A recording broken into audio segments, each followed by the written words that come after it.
Hey guys, welcome to Tutorial Guru. Today we'll be learning how to download and install the Snapchat on our phone, and now let's dive right in. Now to download the Snapchat on your phone, first open up your Google Play Store and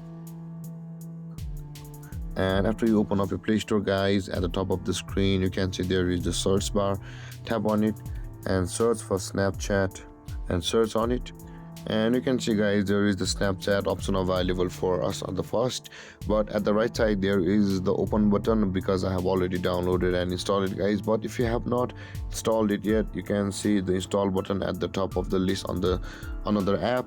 The install button will pop out like that similarly, and if you don't get this interface, just go in and you will get the install button at the place of the open button, and just tap and install, and then the Snapchat app will start to download on your phone and will be installed a moment later. And there, this is how you download and install the Snapchat app on phone. And if you have any confusions or questions regarding the topic, feel free to comment in the comment section below, and don't forget to like, subscribe and hit that bell icon for more videos. Thank you for watching, guys.